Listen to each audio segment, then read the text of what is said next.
Hello friends, आप देख रहे हैं पेसर एजुकेशन यूट्यूब चैनल। देखिए, आज की इस वीडियो में हम बात करने वाले हैं जो हमारा कंप्यूटर टीचर की जो लेक्चर सीरीज है, ये इसका लेक्चर नंबर 20 है, जिसमें कुछ और नए टॉपिक्स को यहाँ पर हम कवर करने वाले हैं। देखिए, इस वीडियो में हम दो टॉपिक कवर करेंगे। एक तो जो बेसिक सीपीयू है इसको जानेंगे, इसमें खाली इसका जो बेसिक है वो पढ़ने वाले हैं, ज़्यादा कुछ है नहीं सिलेबस में। उसके अलावा एक यहाँ पर दूसरा टॉपिक है मेमोरी ऑर्गेनाइजेशन। ये थोड़ा सा लेंथी टॉपिक है, इसमें कंप्लीट A to Z हम जो है पूरा मेमोरी ऑर्गेनाइजेशन को डिस्कस करेंगे, ठीक है, जो कि काफ़ी महत्वपूर्ण होगा आपके लिए। तो ये दो टॉपिक इस वीडियो में कवर करेंगे। इससे पहले की जो वीडियोज है, अगर आपने नहीं देखे हैं तो चैनल की प्लेलिस्ट में आपको मिल जाएंगे, उन्हें भी आप देख लीजिएगा। सारे वीडियो आपको जो सिलेबस है उसके अकॉर्डिंग क्रिएट करके उपलब्ध करवाए जा रहे हैं। तो ये दो टॉपिक इसमें कवर करेंगे। सबसे पहला टॉपिक इसमें हम जो है थोड़ा सा बेसिक सीपीयू का जो है बेसिक को जान लेते हैं, ठीक है। उसके बाद जो है हम मेमोरी को डिस्कस करेंगे। सीपीयू जिसका फुल फॉर्म होता है सेंट्रल प्रोसेसिंग यूनिट। क्या होता है? Central processing unit is the electronic circuitry with in a computer. Computer के अंदर सीपीयू जो है एक इलेक्ट्रॉनिक सर्किटरी होता है। ये कंप्यूटर आपका, तो इसके अंदर जो है एक इलेक्ट्रॉनिक सर्किटरी होता है पूरा पूरा, ये सीपीयू होता है, ठीक है। That carries out the instruction of a computer program, जो कंप्यूटर प्रोग्राम की जो इंस्ट्रक्शन है by performing arithmetical logic and control input output operations. जो कंप्यूटर के अंदर जो प्रोग्राम है उनके इंस्ट्रक्शन को क्या करता है? कैरीड आउट करता है विथ जो ऑपरेशंस होते हैं कंप्यूटर के अंदर, जो ऑपरेशंस होते हैं जिसमें एक अर्थमेटिक ऑपरेशन हो गया, लॉजिकल ऑपरेशंस हो गया, कंट्रोल ऑपरेशंस हो गए, उसके अलावा इनपुट आउटपुट ऑपरेशंस हो गए। इन सभी ऑपरेशंस को जो है यहाँ पर परफॉर्म करके जो कंप्यूटर के जो प्रोग्राम होते हैं, जो हम प्रोग्रामिंग कर जो हम वर्क कर रहे हैं उसके अंदर, उनके जो इंस्ट्रक्शन है उनको ये क्या करता है? कैरीड आउट करता है। उनके जो निर्देश हैं, उनके जो इंस्ट्रक्शन है, उनको क्या करता है? ये संचालन करता है, ठीक है। ये आपका सीपीयू का काम है, और ये बेसिक एक आइडिया पता चल गया आपको कि सीपीयू जो है इसका क्या काम है और क्या होता है, ठीक है। इन टर्म सेकंड, यहाँ पर अगर हम बात करते हैं, देखिएगा नीचे नीचे लिखा हुआ है the term has been used in the computer industry at least since the early 1960s। देखिएगा जो यहाँ पर जो वर्ड है सीपीयू नाम का, जो वर्ड है, जो टर्म है, ये लगभग 1960 के दशक से ही जो है इसको यूज किया जा रहा है। सीपीयू टर्म को, सीपीयू जो वर्ड है तब से इसको यूज किया जाता आ रहा है, 1960 के लगभग से, ठीक है। Traditionally in term traditionally the term CPU refer to a processor. CPU को जो है ट्रेडिशनली फॉर्म में आप कह सकते हैं, ये जो है प्रोसेसर को संदर्भित करता है। किसको? प्रोसेसर को ये जो है दर्शाता है। More efficient specifically to its processing unit and control unit, distinguishing these core elements of a computer from external components such as main memory and input output circuitry। मतलब कि यहाँ पे मैंने बताया कि सीपीयू जो वर्ड है ये प्रोसेसर को दर्शाता है, कि आप कह सकते हो कि सीपीयू जो है एक प्रोसेसर है, इस तरीके से आप कह सकते हैं, जो कि विशेष रूप से इसकी जो मतलब कि प्रोसेसिंग यूनिट है, प्रोसेसिंग यूनिट हो गया आपका, और उसके अलावा जो कंट्रोल यूनिट हो गया सीयू, जिसको कंट्रोल यूनिट को सीयू बोलते हैं, इसके लिए कंप्यूटर के जो मुख्य जो यहाँ पर कंपोनेंट है उनको मेन मेमोरी और जो इनपुट आउटपुट सर्किटरी है उनसे क्या करता है? ये अलग करता है। ये आपको यहाँ पर ध्यान रखना है। देखिए, the principal component of a CPU including the algorithm, जो अर्थमेटिक लॉजिक यूनिट है, जिसको हम शॉर्ट में बोलते हैं एएलयू। यहाँ पर नीचे बता रखा कि जो यहाँ पर मेन जो घटक है, इसका प्रमुख जो घटक है सीपीयू का, कंपोनेंट आप कह सकते हैं, घटक कह सकते हैं, वो कौन सा? एक तो एएलयू है। प्रमुख घटक अगर आपसे पूछा था सीपीयू का, तो एक तो एएलयू है, that perform arithmetic and logic operations, जो कि अर्थमेटिक और लॉजिक ऑपरेशंस परफॉर्म करता है उसके अंदर, प्रोसेसर के अंदर, ठीक है। एक तो ये घटक होता है सीपीयू का मेन। दूसरा एक होता है आपका रजिस्टर्स होते हैं, ठीक है। प्रोसेसर रजिस्टर्स होते हैं, और ये क्या करते हैं? ये supply operand to ALU and store the results of ALU operations. ये जो है क्या करते हैं? सप्लाई करते हैं ऑपरेंड्स की, किसको? एएलयू को, और उसके बाद में जो रिजल्ट्स आता है एएलयू ऑपरेशंस का, ठीक है, उनको क्या करते हैं? ये स्टोर भी करते हैं। इनको क्या बोलते हैं? प्रोसेसर रजिस्टर्स बोलते हैं इनको, ठीक है। रजिस्टर मैंने पिछले वीडियो में बताया था कि रजिस्टर क्या होते हैं। ये क्या करते हैं? रजिस्टर्स मेमोरी को स्टोर कर, मतलब कि आपके जो इंस्ट्रक्शन है, जो डेटा है, उसको स्टोर करते हैं। एक तरीके से मेमोरी है की तरह ही ये वर्क करते हैं रजिस्टर्स, ठीक है। आगे यहाँ पर देखिएगा, आगे लिखा हुआ है एंड एक कंट्रोल यूनिट। एक होता है इसका जो मेन घटक होता है कंट्रोल यूनिट। एक तो गए एएलयू, दूसरा हो गया रजिस्टर्स, और तीसरा एक होता है कंट्रोल यूनिट जिसको सीयू बोलते हैं, ठीक है। CU that fetch instruction from the memory. CU का काम क्या होता है, मेमोरी से इंस्ट्रक्शन को जो है डिटेक्ट करना, उनको फेच करना और उनको एग्जीक्यूट करना, और उसके बाद में by the directing of coordinate operations of the ALU, ALU के डायरेक्शंस के हिसाब से जो है उनको रजिस्टर और जो उनके हिसाब से जो है उनको डायरेक्ट करता है, ठीक है, एंड जो अदर कंपोनेंट है उनको। तो इस तरीके से यहाँ पर ये तीन मेन जो है इसके क्या होते हैं घटक है कंप्यूटर के, एक तो एएलयू, एक रजिस्टर्स और एक सीयू कंट्रोल यूनिट, ठीक है। ये आपका सीपीयू का एक यहाँ पर बेसिक स्ट्रक्चर जो है आपके सामने है, ये देखिएगा, ये बेसिक डायग्राम है सीपीयू का जो आप हर जगह पे देखते हैं जहाँ पे भी आप सीपीयू पढ़ते हैं या सेंट्रल प्रोसेसिंग यूनिट पढ़ते हैं। इसके अंदर देखिएगा जो रजिस्टर्स हैं और जो कॉम्बिनेशनल लॉजिक है, एएलयू यहाँ पर आप कह सकते हैं, ये इनको मिलाकर एक पूरा का पूरा इनको आप क्या कह सकते हैं, प्रोसेसर कह सकते हैं। क्या कह सकते हैं, प्रोसेसर।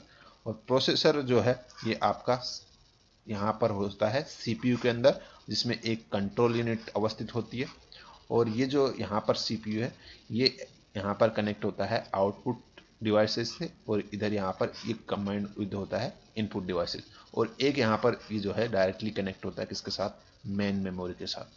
तो यहाँ पर ये ध्यान रखिएगा, मेन मेमोरी से यहाँ पर कंट्रोल यूनिट में जो है इंस्ट्रक्शन जाते हैं, और उसके बाद में यहाँ पर जो है प्रोसेसर वगैरह जो भी है ये लॉजिक वगैरह लगते हैं, और उसके बाद में आपका रजिस्टर्स वगैरह में जो है ये स्टोर होता है डेटा, ठीक है, इंस्ट्रक्शन। तो ये एक बेसिक स्ट्रक्चर है आपका सीपीयू का। सीपीयू यहाँ पर हमने देखा, आगे थोड़ा सा इसके बारे में देखते हैं। देखिएगा, the CPU is modern computer is housed on a integrated circuit chip known as microprocessor. देखिएगा, सीपीयू की अगर यहाँ पर बात करते हैं तो देखिए एक तरीके से मॉडर्न कंप्यूटर जो है CPU in modern computer, CPU in modern computer is housed on ये इंटीग्रेटेड चिप। ये जो है एक इंटीग्रेटेड चिप पर, जिसको हम शॉर्ट में आईसी कह सकते हैं, इंटीग्रेटेड चिप को, सर्किट चिप को, ठीक है। इंटीग्रेटेड सर्किट चिप पर जो है ये क्या होता है, ये आपका अवस्थित होता है या जो है इस पर रखा हुआ होता है मॉडर्न कंप्यूटर्स के अंदर सीपीयू, ठीक है। और इसको हम क्या कहते हैं, इसको माइक्रो प्रोसेसर कहते हैं। क्या कहते हैं इसको, माइक्रो प्रोसेसर कहते हैं।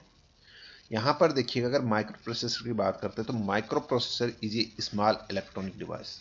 माइक्रो प्रोसेसर क्या है, एक स्मॉल इलेक्ट्रॉनिक डिवाइस है that contain the arithmetic, logic and control circuitry required to perform the function of a digital computer central processing unit, जिसमें जो अर्थमेटिक और जो यहाँ पर लॉजिकल जो मतलब कि सर्किटरी होती है, क्या होती है इसके अंदर, arithmetic, logical and control circuitry होती है, जो कि रिक्वायर्ड होती है किसके लिए, डिजिटल कंप्यूटर में जो सीपीयू यानी कि सेंट्रल प्रोसेसिंग यूनिट है उसके कार्य को पूरा करने के लिए आवश्यक होता है।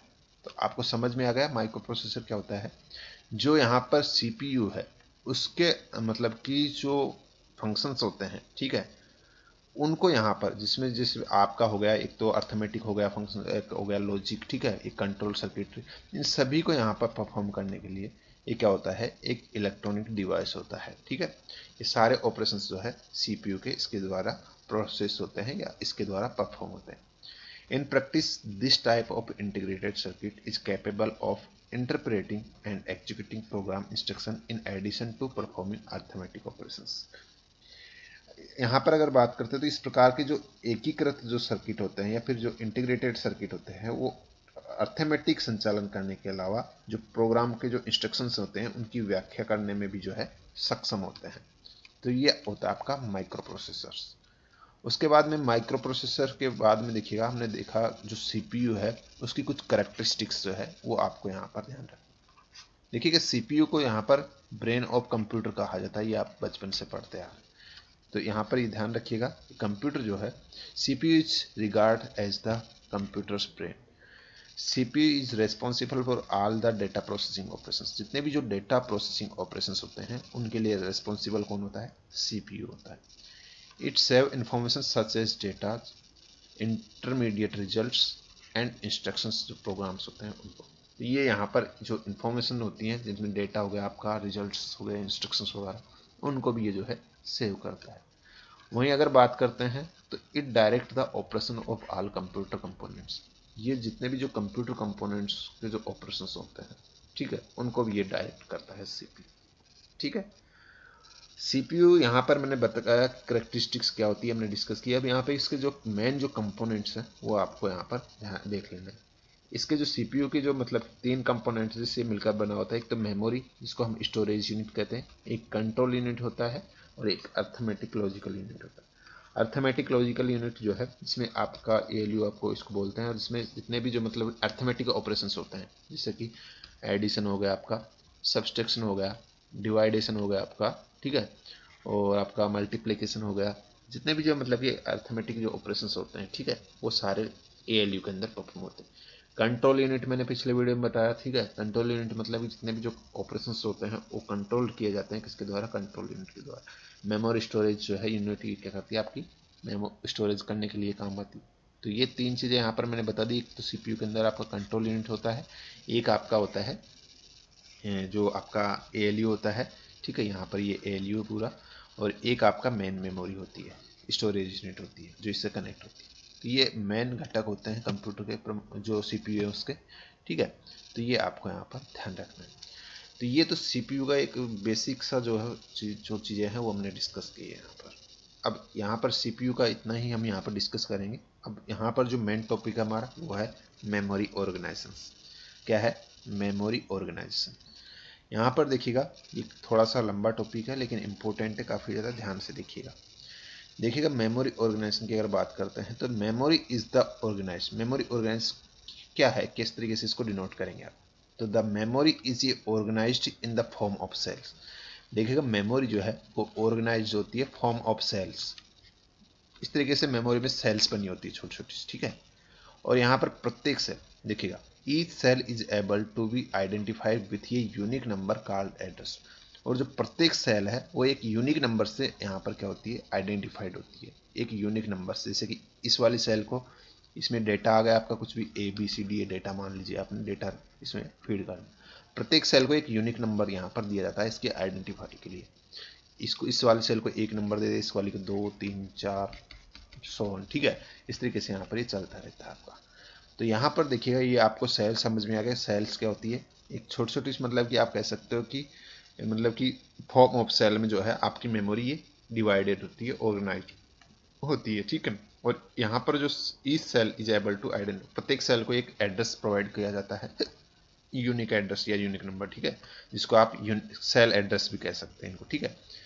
Each cell is able to recognized control signal. प्रत्येक सेल जो है कंट्रोल सिग्नल्स को रिकॉग्नाइज करने में एबल जो है होता है। Such as read and writes generated by CPU. CPU के द्वारा जो जितने भी जो इंस्ट्रक्शन होते हैं, जैसे कि रीड इंस्ट्रक्शन हो गए, राइट इंस्ट्रक्शन हो गए, ये सारे के सारे जो हैं किसके द्वारा रिकॉग्नाइज कर लिए जाते हैं, सेल के द्वारा। ये प्रत्येक जो है सेल के द्वारा है। जितने भी जो इंस्ट्रक्शन होते हैं, जो रीड राइट इंस्ट्रक्शन हो गए, ठीक है, जो सीपीयू के द्वारा जनरेट किए जाते हैं, वो यहाँ पर इजीली जो है समझता है, आपकी प्रत्येक सेल जो है उसको एक्सेस कर पाती है। When it want to read और राइट एड्रेस, जब भी यहाँ पर सीपीयू को जरूरत पड़ती है रीड राइट की, तो वो वहाँ पर इजीली उनको एक्सेस कर पाती है, ठीक है, सेल्स को। Whenever CPU execute the program, there is a need to transfer the transmission from instruction from the memory to CPU. जब भी सीपीयू को एग्जीक्यूट द प्रोग्राम, जब भी कोई जरूरत पड़ती है, मान लीजिए सीपीयू में कोई प्रोग्राम एग्जीक्यूट करना है, तो उसके लिए यहाँ पर सबसे पहले जो इंस्ट्रक्शन है मेमोरी से कहाँ जाएगा, आपका सीपीयू में जनरेट होगा, सीपीयू में जनरेट होगा। Because the program is available in memory. Because program कहाँ अवेलेबल आपका, मेमोरी में है, मेमोरी में सेव है। तो सबसे पहले इंस्ट्रक्शन आपके जो है कहाँ से, सीपीयू, ये आ गया आपका, इधर ही मेमोरी है, तो यहाँ से आपका इंस्ट्रक्शन पहले जाएगा कहाँ पर, सीपीयू के अंदर, जो भी इंस्ट्रक्शन रीड राइट वगैरह के, फिर वहाँ से जो है वो आपका डेटा को फीच करेगा और उसके बाद में उनको यहाँ पर इंस्ट्रक्शन के हिसाब से परफॉर्म करेगा। To access the instruction CPU generate the memory request. और जो मतलब कि यहाँ पे इंस्ट्रक्शन है उनको एक्सेस करने के लिए सीपीयू क्या करता है, एक मेमोरी रिक्वेस्ट जनरेट करता है। क्या जनरेट करता है, मेमोरी रिक्वेस्ट जनरेट करता है। अब ये तो हो गया आपका यहाँ पर एक बेसिक सा जो है फंडा कि किस तरीके से सीपीयू और मेमोरी के बीच में यहाँ पर ये जो है ये प्रक्रिया ये जो है होती है और किस तरीके से मेमोरी का ऑर्गेनाइजेशन होता है, ठीक है। ये यहाँ पर एक फंडा है, मतलब एक बेसिक हमने देखा कि मेमोरी ऑर्गेनाइजेशन क्या होता है। अब यहाँ पर देखिएगा, इसी के अंदर एक जो है memory hierarchy in computer system. ये इसी का पार्ट है मेमोरी ऑर्गेनाइजेशन का, और वेरी इंपॉर्टेंट है, इसको थोड़ा सा ध्यान से देखिए।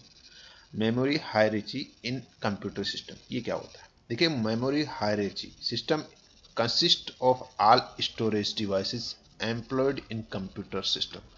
देखिए, जितने भी जो कंप्यूटर सिस्टम के अंदर जितने भी जो मतलब स्टोरेज डिवाइसेज लगी हुई होती है, उन सभी को यहाँ पर कहाँ पर स्थित होती है, वो सारी की सारी मेमोरी हायरार्की सिस्टम में उनको रखा जाता है।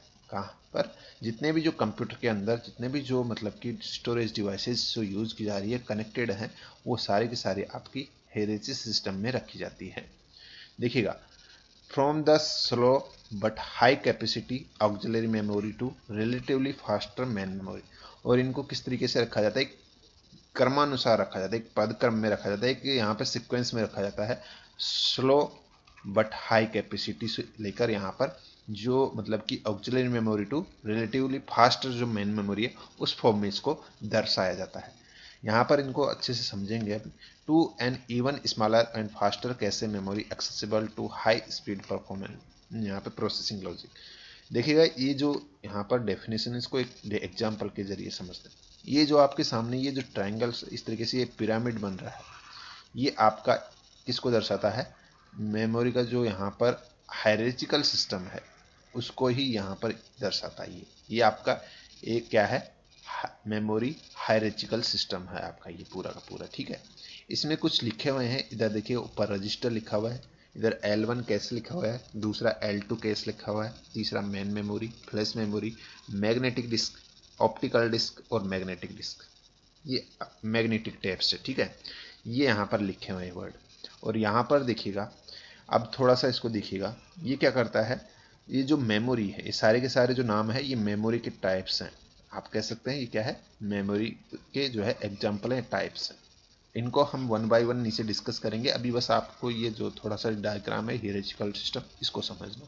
ठीक है, देखिएगा, इसके अंदर मैं थोड़ा सा एक बेसिक बता देता हूँ। यहाँ पर ये जो मेमोरी है, मैग्नेटिक और ये ऑप्टिकल और मैग्नेटिक टेप, ये किसकी कैटेगरी में आती है? आपकी सेकेंडरी। इनको आपको सेकेंडरी मेमोरी कह सकते हैं इसको आप, या आप इसको जो है ऑक्सिलरी मेमोरी भी इनको कहा जाता है। और जो ऊपर यहाँ पर बची हुई हैं, यहाँ से लेकर ये भी एक तरीके की मेमोरी है, और इनको किस कैटेगरी में रखा जाता है?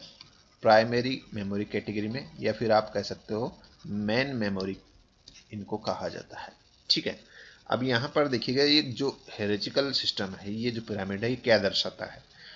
यहाँ पर देखिएगा, ऊपर ही ऊपर रजिस्टर है, इस तरीके से व्यवस्थित है एक क्रम के अंदर। अभी एक यहाँ पर देखिएगा, एक ग्रीन क्रम का ये जो लाइन है, इसको आप यहाँ पर एक एरो लगा दीजिए, मान लीजिएगा एरो आपका। ठीक है, यानी कि नीचे से ऊपर जा रही है लाइन। तो यहाँ पर देखिएगा, नीचे से ऊपर जैसे जैसे हम जाएंगे, तो स्पीड एंड कॉस्ट वो क्या होगी? बढ़ेगी। स्पीड और कॉस्ट जो है वो बढ़ेगी, यानी कि नीचे नीचे जो मेमोरी होगी, उसकी स्पीड जो होगी वो सबसे कम होगी। जो जो ऊपर जाएंगे, हर मेमोरी की स्पीड जो है बढ़ती जाएगी, लेकिन उसके साथ साथ उसकी कॉस्ट भी बढ़ती जाएगी। तो यहाँ पर देखिएगा, आपके सामने एक एग्जांपल लेते हैं। अगर यहाँ पर आपके सामने चार ऑप्शन रखे हुए हैं, एक ऑप्शन है आपका रजिस्टर, इसको ए नाम दे दी, ए ऑप्शन है। सेकंड ऑप्शन आपका कैसे, और सी ऑप्शन आपका यहाँ पर मेन मेमोरी। ठीक है, और डी ऑप्शन आपका और मैग्नेटिक टैप ले लीजिए। ठीक है, ये वाला। अब यहाँ पर चार ऑप्शन है, और क्वेश्चन आपके से पूछ लिया जाता है कि निम्न में से कौन से जो मेमोरी है, उसकी जो स्पीड है, क्या है? स्पीड वो सबसे ज़्यादा होगी। तो सिंपल सा फंडा है, मैंने यहाँ पर बता दिया। टॉप पर जो होगा उसकी स्पीड सबसे ज़्यादा होगी, यानी कि टॉप पर कौन है? रजिस्टर है। रजिस्टर की सबसे ज़्यादा, उससे कम होगी कैसे की, उससे कम होगी L2 कैसे की, फिर मेन मेमोरी की, फ्लैश मेमोरी की, और इस कम से सबसे कम जो है वो किसकी होगी? मैग्नेटिक टैप की होगी। वहीं यहाँ पर अगर आपसे पूछा जाएगा कि कॉस्ट सबसे ज़्यादा किसकी होगी, तो कॉस्ट भी ऊपर जो जो ऊपर जाएंगे बढ़ेगी, तो सबसे ज़्यादा कॉस्ट भी किसकी होगी? रजिस्टर। सिंपल सा फंडा है कि अगर यहाँ पर देखिएगा स्पीड बढ़ रही है, तो स्पीड अगर बढ़ रही है किसी मेमोरी में, तो उसमें कुछ अच्छे कंपोनेंट्स यूज़ किए गए हैं, कुछ अच्छे ट्रांजिस्टर या फिर ज़्यादा कैपेसिटी की, ज़्यादा पावर के ट्रांजिस्टर जो फ्लिप फ्लॉप्स वगैरह हैं वो यूज़ किए गए हैं। तो इसलिए उसकी जो है क्या बढ़ रही है, स्पीड बढ़ रही है। तो इसी से उसका कॉस्ट भी बढ़ेगा। फिर उसमें जो अगर मटेरियल ज़्यादा यूज़ कर रहे हैं तो वहीं यहाँ पर देखिएगा एक जो यहाँ पर एक आपके सामने एक लाइन है चॉकलेटी कलर, ये इसका एरो आप नीचे लगाइएगा। इसका मतलब क्या, जो जो आप नीचे आएंगे ऊपर से, इस पिरामिड से नीचे आएंगे, आपकी जो मेमोरी है उसकी साइज और जो एक्सेस टाइम है वो क्या होता जाएगा, बढ़ता जाएगा। नीचे जो जो नीचे आएंगे उसकी साइज बढ़ती जाएगी और आपका जो एक्सेस टाइम है वो यहाँ पर बढ़ता जाएगा। यानी कि ऊपर जो है ये रजिस्टर है, इसकी साइज कम है, नीचे आओगे साइज बढ़ेगी, फिर और नीचे आओगे, इधर देखिएगा लास्ट में इसकी साइज, यहाँ से एक लगा सकते हैं आइडिया एक पिरामिड की फॉर्म में। नीचे का जो यहाँ पर जो बॉक्स है ये काफ़ी बड़ा है, मतलब कि इसकी साइज भी काफ़ी बड़ी है। तो यहाँ पर साइज बढ़ रही है, यानी कि साइज बढ़ रही है तो सिंपल सा फंडा है, साइज बढ़ेगी तो उसमें जो डेटा है वो भी बढ़ेगा, और डेटा को एक्सेस करने का जो टाइम है वो ज़्यादा डेटा होगा तो ज़्यादा टाइम लगेगा हमें एक्सेस करने में, तो इसलिए यहाँ पर टाइम भी ज़्यादा लगता है। ठीक है, तो यहाँ पर आपसे पूछा जाए कि सबसे ज़्यादा जो एक्सेस टाइम है वो कौन सी मेमोरी में लगता है, तो इधर देखिएगा लास्ट में इसमें क्या है, मैग्नेटिक टेप है, तो इसमें सबसे ज़्यादा एक्सेस टाइम लगता है। सबसे साइज बड़ी साइज किसकी होती है, मैग्नेटिक टेप की। सबसे छोटी साइज रजिस्टर की होती है। ठीक है, चलिए ये वर्ड यहाँ पर डिफरेंस आपको समझ में आ गया। अब ये आपको थोड़ा सा यहाँ पर इनको नीचे डिस्कस करेंगे तो इजीली ये चीज़ें आपको याद रह जाएगी। सबसे पहले हम पढ़ते हैं मेन मेमोरी। हमने अभी ऊपर डिस्कस किया कि एक होती है प्राइमरी मेमोरी, और इसको हम मेन मेमोरी भी कहते हैं, और एक होती है आपकी सेकेंडरी मेमोरी जिसको आप ऑक्सिलरी मेमोरी भी कहते हैं। सबसे पहले हम मेन मेमोरी को पढ़ते हैं। मेन का मतलब कि नाम से आपको पता चल रहा है ये मेन मेमोरी होती है, जो आपका मान लीजिए सीपीयू है उससे डायरेक्टली कनेक्टेड होती है, सीपीयू से डायरेक्ट कनेक्ट। मेन मेमोरी मतलब कि मेन जो मेमोरी होती है वो यही होती है। देखिएगा, memory unit that communicate directly with CPU, जैसे कि रैम हो गया। रैम क्या होती है, डायरेक्टली कनेक्टेड होती है सीपीयू से। ठीक है, कैसे, ये कि यहाँ पे आपके सामने डायग्राम भी है, ये सीपीयू है, सीपीयू से डायरेक्टली आपकी मेन मेमोरी कनेक्ट होती है। जो सेकेंडरी मेमोरी होती है डायरेक्टली कनेक्ट नहीं होती सीपीयू से। ठीक है, तो ये आपको यहाँ पर ध्यान रखना है। जो मैग्नेटिक टेप्स हैं ये देखिए डायरेक्ट कनेक्ट नहीं है, पहले इनपुट आउट प्रोसेसर से मैग्नेटिक डिस्क इनसे कनेक्ट होंगे, फिर मेन मेमोरी से, फिर सीपीयू से। तो इस तरीके से यहाँ पर ये डायरेक्टली कनेक्ट होती है मेन मेमोरी। तो रैम इसका एग्जाम्पल है एक तो आपका, और भी जो एग्जाम्पल हम नीचे डिस्कस करेंगे। देखिएगा यहाँ पर प्राइमरी स्टोरेज या फिर primary memory also known as main memory, मैंने बताया मेन मेमोरी को प्राइमरी मेमोरी कहा जाता है। देखिएगा यहाँ पर अगर बात करते हैं, is the component of the computer that hold data, program and instruction that are currently in use. Main memory केवल और केवल डेटा और इंस्ट्रक्शन स्टोर करती है, कौन से, जो करंटली यूज हो रहे हैं। मान लीजिए अभी हमें कोई प्रोग्राम चला रहे हैं कंप्यूटर के अंदर, हम कोई इंस्ट्रक्शन जो है यूज कर रहे हैं, कोई प्रोग्रामिंग कर रहे हैं, तो जो डेटा है उस प्रोग्राम का वो कहाँ पर सेव होगा, आपका रैम के अंदर सेव होगा। जब तक प्रोग्राम को हम यूज कर रहे हैं रैम के अंदर रहेगा वो। ठीक है, और रैम के अंदर जो डेटा स्टोर होता है वो टेम्परेरी फॉर्म में स्टोर होता है। किस फॉर्म में, टेम्परेरी, यानी कि यहाँ पर मान लीजिए जैसे ही आपने यहाँ पर प्रोग्राम क्लोज किया, आपका जो डेटा है वो क्या हो जाएगा, हट जाएगा, यहाँ से क्या हो जाएगा, डिलीट हो जाएगा। तो टेम्परेरी स्टोरेज होती है रैम, क्या होती है, टेम्परेरी स्टोरेज होती है। इसमें डेटा परमानेंट सेव नहीं होता है। तो ये यहाँ पर ध्यान रखिएगा, केवल और केवल जो करंटली यूज कर रहे होते हैं हम, जब प्रोग्राम कर रहे होते हैं, जो डेटा हम करंटली यूज कर रहे होते हैं तब तक ही वो जो डेटा उसके अंदर रैम के अंदर सेव रहता है। ये आपको यहाँ पर ध्यान रखना। ठीक है, तो ये होती है आपकी प्राइमरी मेमोरी। ठीक है, ये इसके मैंने प्रोज कौन बता दिए। एक तो ये आप इसको एक और वर्ड नाम दे दीजिएगा, इसको आप वोलेटाइल भी नाम दे सकते हैं। क्या नाम दे सकते हैं, वोलेटाइल नाम। वोलेटाइल मतलब कि ये मतलब कि आपका कह सकते हैं कि इरेजेबल मेमोरी, यानी कि जैसे ही मैंने आपको बताया यहाँ पर टेम्परेरी मेमोरी, टेम्परेरी मेमोरी या फिर वोलेटाइल मेमोरी, यानी कि डेटा टेम्परेरी फॉर्म में सेव होता है। जैसे ही आपने प्रोग्राम क्लोज किया, सिस्टम क्लोज किया, आपका डेटा रिमूव हो जाएगा वहाँ से। ठीक है, तो ये इसके कुछ मतलब कि पॉइंट है आपकी प्राइमरी मेमोरी के। अब प्राइमरी मेमोरी को यहाँ पर करेक्ट जो है करेक्टराइज किया गया है, कैटेगराइज किया गया है। एक तो आपका रैम के अंदर कैटेगराइज किया गया है, एक रोम के अंदर कैटेगराइज किया गया है। प्राइमरी मेमोरी को दो भागों में बांटा गया है, एक तो रैम में और एक रोम के अंदर। ठीक है, रैम बोले तो रैंडम एक्सेस मेमोरी, क्या होती है, रैंडम एक्सेस मेमोरी, इसका फुल फॉर्म होता है जो नीचे डिस्कस करेंगे हम। ठीक है, अभी अब यहाँ पर देखिएगा रैंडम एक्सेस मेमोरी जो है, मैंने अभी ऊपर बताया रैम क्या होती है। रैम जो है टेम्परेरी होती है। रैम के अंदर केवल जब तक हम प्रोग्राम यूज कर रहे हैं तब तक ही उसमें डेटा सेव रहेगा, और जब हम प्रोग्राम जब यूज कर रहे होते हैं, इंस्ट्रक्शन यूज कर रहे होते हैं, तो जो डेटा स्टोर होता है वो कहाँ पर स्टोर होता है, आपका रैम के अंदर ही होता है, प्राइमरी मेमोरी में ही सेव होता है। और इसको आप वोलेटाइल या फिर जो है क्या कह सकते हैं, टेम्परेरी मेमोरी कह सकते हैं। यहाँ पर रैम को जो है दो भागों में बांटा गया है, एक तो एस रैम और एक डी रैम।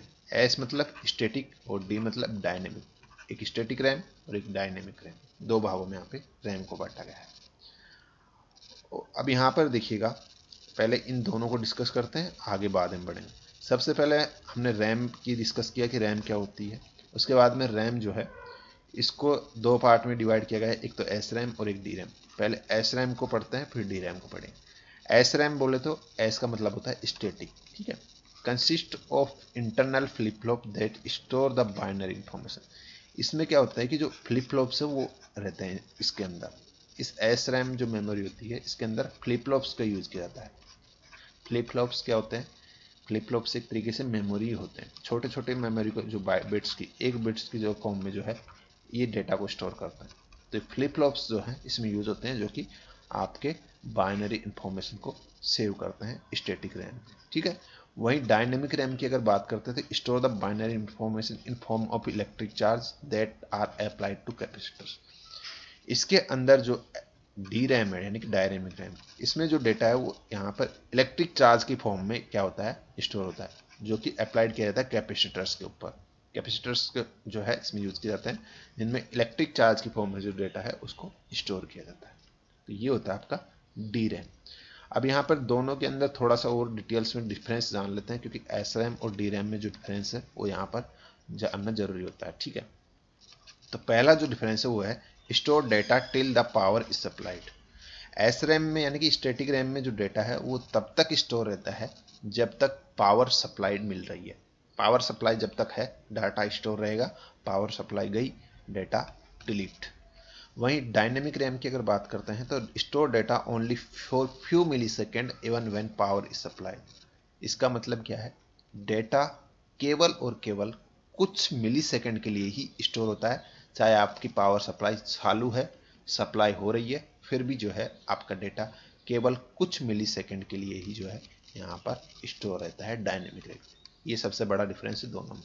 दूसरा डिफरेंस है use an array of 6 transistor for each memory cell. Memory cells मैंने अभी आपको बताए थे ऊपर, प्रत्येक मेमोरी सेल में जो है 6 ट्रांजिस्टर का एक अरे जो है यहाँ पर यूज किए जाते हैं। वहीं यहाँ पर डायनेमिक रैम की अगर बात करते हैं तो इसमें एक single transistor and capacitor use किया जाता है प्रत्येक सेल के लिए। एक ट्रांजिस्टर एंड कैपेसिटर जो है डायनेमिक रैम के अंदर यूज किए जाते हैं। वहीं यहाँ पर अगर बात करते हैं रिफ्रेश रेट की, तो does not refresh the memory cell. इसमें मेमोरी सेल रिफ्रेश नहीं होती है स्टैटिक रैम में, जबकि जो यहाँ पर डी रैम है इसमें जरूरत पड़ती है रिफ्रेश करने की।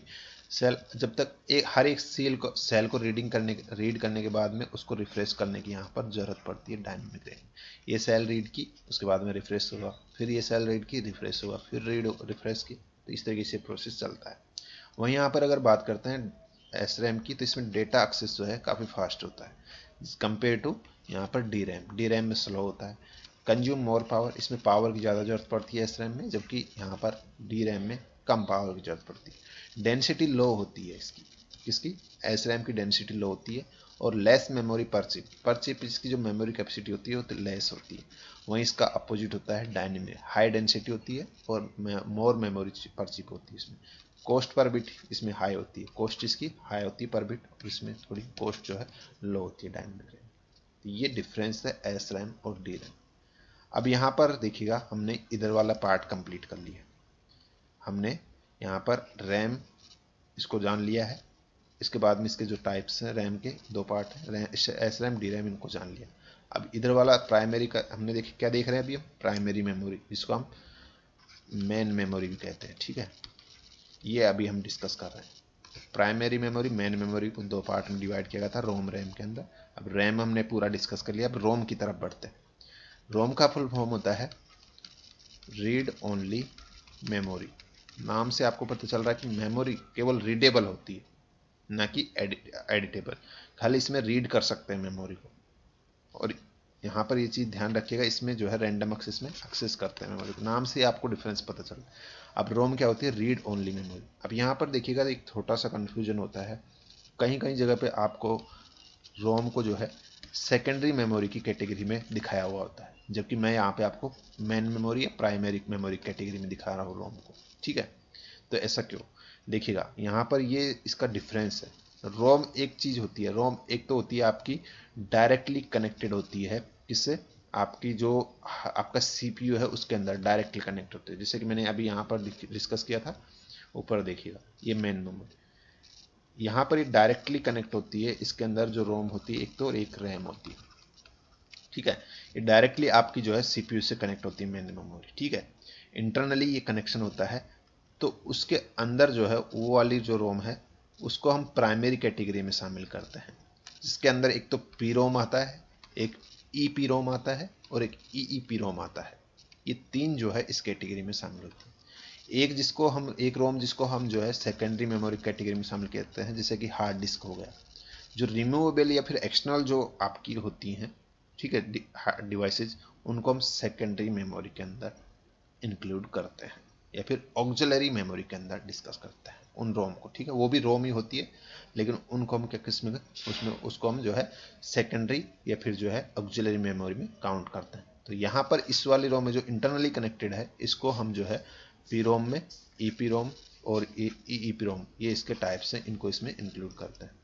अब यहाँ पर रोम हमने जान लिया, रीड ओनली मेमोरी होती है, ये नॉन वोलेटाइल। अब यहाँ पर देखिएगा, मैंने बताया था कि रैम जो है ये वोलेटाइल मेमोरी, यानी कि ये टेम्परेरी स्टोरेज होती है, जबकि जो रोम है ये आपकी जो है नॉन वोलेटाइल मेमोरी होती है। ठीक है, यहाँ पर वन बाय वन जो है इन तीनों को डिस्कस करेंगे। इसके जो रोम के जो पार्ट है, एक तो पी रोम है, एक ई पी रोम है और एक ई पी रोम है। ठीक है, यहाँ पर देखिएगा, हमने अब पढ़ते हैं, देखिएगा types of read only memory. Read only यानी कि रोम। रोम क्या होती है? इसके तीन, एक तो मैंने ऊपर बताया, तीनों को हम यहाँ पर डिस्कस करेंगे। तीनों में डिफरेंस क्या है? पहला आपका है पी रोम, यानी कि P R O M. P का यहाँ पर जो मतलब है वो होता है प्रोग्रामेबल, और आर मतलब रीड, ओ मतलब ओनली, एम मतलब कि मेमोरी। ठीक है, यहाँ पर इसका फुल फॉर्म है पी रोम का, प्रोग्रामेबल रीड ओनली मेमोरी। अब यहाँ पर देखिएगा प्रोग्रामेबल रीड ओनली मेमोरी की अगर बात करते हैं, देखिएगा इनका फुल फॉर्म जरूर ध्यान रखिएगा। यहाँ पे पूछ लिया जाता है थोड़ा सा कि ई प्रोम का फुल फॉर्म क्या है, या फिर ई पी रोम का, या फिर ई प्रोम का, या फिर पी रोम का। इनका फुल फॉर्म यहाँ पर ध्यान रखिएगा। तो पहला हम पी रोम डिस्कस कर रहे हैं। It can B programmed by user. ये प्रोग्राम्ड की जा सकती है, इसके अंदर प्रोग्राम की जा सकती है, किसके द्वारा? यूजर के द्वारा। Once programmed data and instruction in it can be changed, can not be changed. यानी कि जैसे ही अगर मान लीजिए यूजर ने इसके अंदर प्रोग्राम कर दिया है, प्रोग्रामिंग कर दी, तो वो जो डेटा है, वो जो इंस्ट्रक्शन है, वो जैसे ही उसके अंदर से हुआ, उसको आप चेंज नहीं कर सकते हैं। Can not be changed, change नहीं कर सकते हैं पी रोम के अंदर। ये सबसे बड़ा इसका जो है यहाँ पर डिसएडवांटेज है। ठीक है, ध्यान रखिएगा, पी रोम के अंदर डेटा अगर आपने फीड कर दिया, कोई भी इंस्ट्रक्शन दे दिया, तो वो चेंज नहीं होगा फिर उसके अंदर। लेकिन यहाँ पर दूसरा जो आता है ई पी रोम, यानी कि इरेजेबल। ई का मतलब यहाँ पर है erasable programmable read only memory. नाम से आपको यहाँ पर पता चल रहा है कि इट कैन बी रीप्रोग्राम्ड, यानी कि इसको रीप्रोग्राम्ड किया जा सकता है to erase data from it. इसमें से डेटा को जो है इरेज करके इसको रिप्रोग्राम किया जा सकता है। यानी कि एक बार आपने मान लीजिए प्रोग्रामिंग कर दी, तो उसको इरेज करके आप वापस से उसको प्रोग्रामिंग कर सकते हो उसके अंदर। लेकिन इरेज करने के लिए आपको क्या करना होगा? अल्ट्रा वायलेट लाइट्स का उपयोग करना होगा। किसका?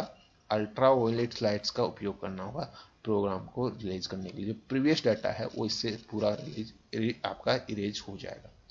तो ये आपको यहाँ पर ध्यान रखना है। ठीक है, पहले वाले में तो क्या था कि हम जो है एडिटिंग मतलब चेंज ही नहीं कर सकते थे। इस वाले में हम चेंज कर सकते हैं, लेकिन हमें जो है अल्ट्रा वायलेट लाइट्स का उपयोग करना पड़ेगा पहले डेटा को डिलीट करने के लिए। वहीं यहाँ पर तीसरा जो आता है ई प्रोम। ई प्रोम यानी कि ई का मतलब यहाँ पर पहले का मतलब है इलेक्ट्रिकली, दूसरे का इरेजेबल, और यहाँ पर पी का मतलब प्रोग्रामेबल, और आर रोम मतलब रीड ओनली मेमोरी। इसका नाम से आपको पता चल रहा है कि इलेक्ट्रिकली मतलब वर्ड इसमें यूज हुआ है। The data can be erased by the applying electric field. इसमें डेटा को इरेज करने के लिए, अगर मान लीजिए हमें रिप्रोग्राम्ड करना है इसके अंदर, ठीक है, पहले प्रोग्राम कर दिया, उसको रिप्रोग्राम करना है डेटा को इरेज करके डिलीट करके, तो आप कर सकते हैं, लेकिन उसके लिए पहले आपको करना पड़ेगा, डेटा को इरेज करना पड़ेगा। और डेटा को इरेज करने के लिए आप जो है क्या यूज करोगे, इलेक्ट्रिक फील्ड यूज करोगे। क्या यूज करोगे, इलेक्ट्रिक फील्ड यूज करोगे। इस वाले में हमने जो है क्या यूज किया था, अल्ट्रा वायलेट लाइट का उपयोग किया था डेटा को इरेज करने के लिए, जबकि EEPROM में हम जो है इलेक्ट्रिक फील्ड यूज करेंगे डेटा को इरेज करने के लिए। ठीक है, ये हो गया आपका। अब यहाँ पर ये तो हमने पढ़ लिया क्या, प्राइमरी मेमोरी। प्राइमरी मेमोरी जिसको हम मेन मेमोरी कहते हैं, ये हमने यहाँ पर रीड किया है। अब दूसरा आपका जो पार्ट आता है वो आता है सेकेंडरी मेमोरी का। क्या आता है, सेकेंडरी मेमोरी, जिसको आप एक्सिलरी मेमोरी कहते हैं। मैंने आपको ऊपर बताया एक्सिलरी मेमोरी जिसको आप सेकेंडरी मेमोरी कहते हैं, या फिर सेकेंडरी मेमोरी जिसको आप प्राइम एक्सिलरी मेमोरी भी कहते हैं। इसको यहाँ पर नाम दोनों ध्यान रखिएगा। Device that provide backup storage, ये क्या है, बैकअप स्टोरेज प्रोवाइड करती है, यानी कि परमानेंट स्टोरेज हमें प्रोवाइड करवाती है। यहाँ जो रैम थी वो आपकी टेम्परेरी स्टोरेज प्रोवाइड करवाती थी, यानी कि प्रोग्राम जब तक एग्जीक्यूट हो रहा है, रन हो रहा है, तब तक ही डेटा सेव रहेगा, उसके बाद में क्लोज करते ही डेटा डिलीट। लेकिन इसके अंदर जब हमने अगर प्रोग्राम को सेव कर दिया तो परमानेंट सेव हो जाता है, जब भी आप चाहो उसको रीड करो, ठीक है, जब भी आपका मन चाहे, जब इन फ्यूचर कभी भी। तो ये कुछ एग्जाम्पल है आपके जो मतलब कि सेकेंडरी आपकी मेमोरी या फिर ऑक्सिलरी मेमोरी, उसके जिसमें फ्लैश आपके पेन ड्राइव वगैरह आते हैं, वो सारे जो है आपकी सेकेंडरी स्टोरेज में आते हैं। एक फ्लॉपी डिस्क आ गया, फ्लॉपी डिस्क भी एक्सटर्नल सेकेंडरी स्टोरेज है, ध्यान रखिएगा। डिस्क यहाँ पे जिप डिस्क हो गया, CD रीड राइट हो गया, CD राइट हो गया, DVD रीड राइट हो गया, DVD रीड हो गया, स्टोरेज टेप हो गया, smart media, removable hard disk. तो यहाँ पर देखिएगा जो हार्ड डिस्क जो इंटरनली कनेक्टेड नहीं होती है, जो रिमूवेबल होती है, जिसको हम रिमूव कर सकते हैं, ठीक है, एक्सटर्नली कनेक्ट होती है, ठीक है, बस से द्वारा, तो उनको यहाँ पर सेकेंडरी कैटेगरीज में शामिल किया गया है। एक माइक्रो ड्राइव हो गया आपका, मेमोरी स्टिक हो गया, PC कार्ड्स हो गए, और ऑनलाइन स्टोरेज साइट हो गई आपकी, स्मार्ट कार्ड्स हो गए, सारे के सारे जो है आपके सेकेंडरी स्टोरेज में आते हैं। ठीक है, चलिए अब ये एक वर्ड यहाँ पे कैश मेमोरी का। कैश मेमोरी जो है हमने पिछले वीडियो में अच्छे से डिस्कस किया था वैसे, लेकिन ये मेमोरी का हम चैप्टर रीड कर रहे हैं तो थोड़ा सा एक बार फिर से देख लेते हैं कैश मेमोरी क्या।